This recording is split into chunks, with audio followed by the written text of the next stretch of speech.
See, part of the things, or majority of the problems we encounter in our communities could be traced to prostitution. One of the reasons why we stand against prostitution extremely is how, or the extent it can destroy things.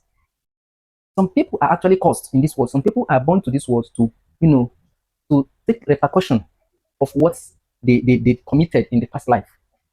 And then when a girl goes out and then sleep around because he wants money, in the name of he wants money, and then he brings in a bastard, a child from a lineage that is cursed, a lineage that is a cursed, a lineage that has been assigned to die or bring in death as a result of what they have committed in the past generation. And then this girl carelessly got impregnated and then give birth into a community. And because of the presence of that child, that community begins to experience tragedy, begins to experience misfortune, begins to experience calamities. And it's difficult for them to trace it, especially in this world where we now claim Christianity. They no longer have to consult the spirits to trace where did this evil coming from? When did this evil start? Where did it come from? At what point?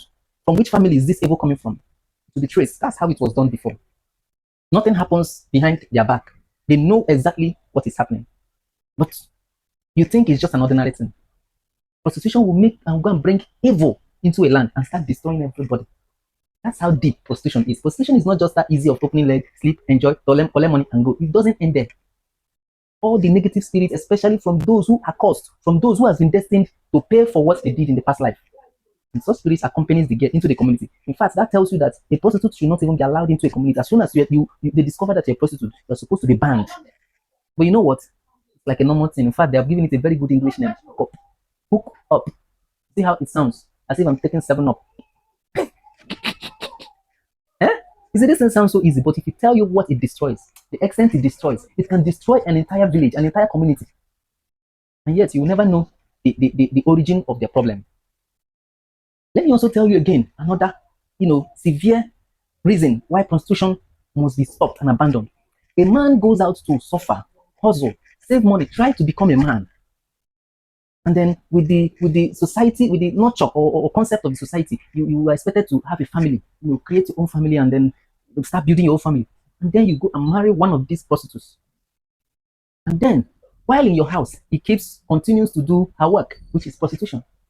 And then unfortunately, you think it's a joke, you think it's an ordinary thing, you don't see it as a strong thing. And then he goes to bring in other people's children inside the home. Other people, your first child is not your own. Mr. Parker, you are not Tanila's father. like a whole year wasted, man. The second child is not your own. Your third child is not your own. Mr. Hunter, you are not the father. Sorry.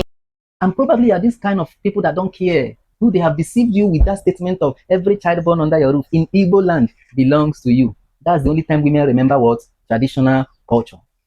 That's the only time women remember quotations from our tradition. The one that favors them. The one that sounds like it supports prostitution. So do you think with your own common sense that this is what our tradition was trying to explain? Do you think that's what the tradition, this time around where the woman is telling you that any child brought in to your family belongs to you? Huh?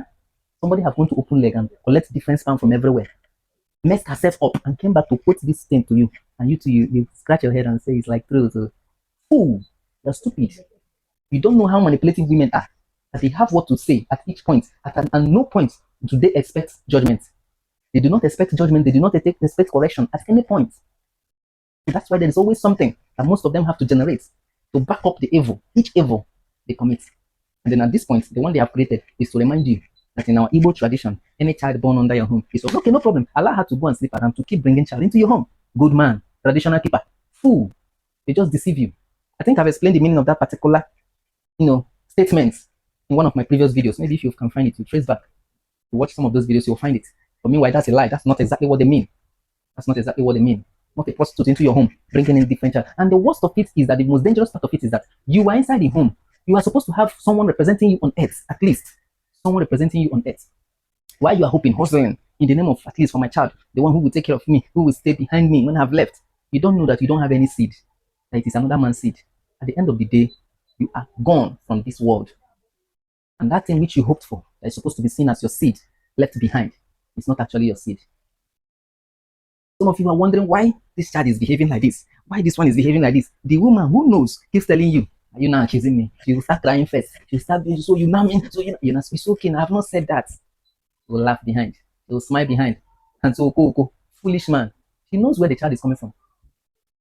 She knows where the child is coming from. Even in Igbo land, some people wonder the attitude of some people, especially in today's generation. Some attitude we see, and we ask ourselves, is this still Igbo? Are these people still Igbo? They are not Igbo, my brother, just that they were born inside Igbo family. Some of them are from far away, where the woman, which is today's mothers, which are now called mothers today, which some of them are now called grandmothers, they have gone to do prostitution and bring in an outside outcast. They have gone to bring someone that is rejected from this world, who have come to pay a price and go back. They have come to take a child from that family, from that man, then bring it inside your family.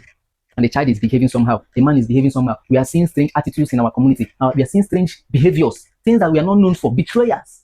We are now seeing it in Igbo land. We are wondering, the Igbo people are now changing. We are now like this because we allow prostitution. And when you allow prostitution, they will go and bring in bad blood into the community, into the society, into the tribe. And then they will begin to also spread because the blood is one. That DNA will keep spreading until it's cut off. So it's not everybody you are seeing in Igbo land today is actually Igbo. It's not. Just because the woman gave birth to the child inside it, it's not. It doesn't mean that that child is an Igbo child. It doesn't mean. They have come to bring bastard from outside into our land. A prostitute has come to bring the bad blood and born in our land. And that has brought misfortune in several things.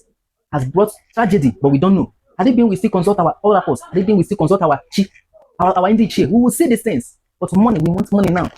We don't even hear anything again. We just want money. See where we are today. Do you see where we are today? The money is not even enough. The amount of money some of you have today, even your grandfathers never had it and they were rich that time.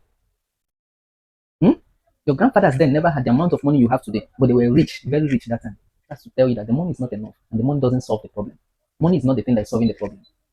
The pursuit of that money is what is increasing. For you to abandon your culture is what is increasing the evil. You're abandoning your culture, you're abandoning the tradition, you're abandoning the way things are supposed to be done, and to pursue just the money, without the tradition. Why? The more you try, it's not getting enough. It's not getting enough. Some of us even have a special account to use and solve problems. Special account for troubles in case. Because we are now seeing troubles as part of life. But meanwhile, truthfully, you don't know that they were not part of us. Prostitution is is a very severe evil. Very, very, very dirty evil. Because that's the first thing that should be cut off. If you don't want, or should I call it unexpected tragedies into your community. Prostitution. If you don't want to look for your lineage, your own lineage to be cut off, you see prostitution. A woman who prostitutes.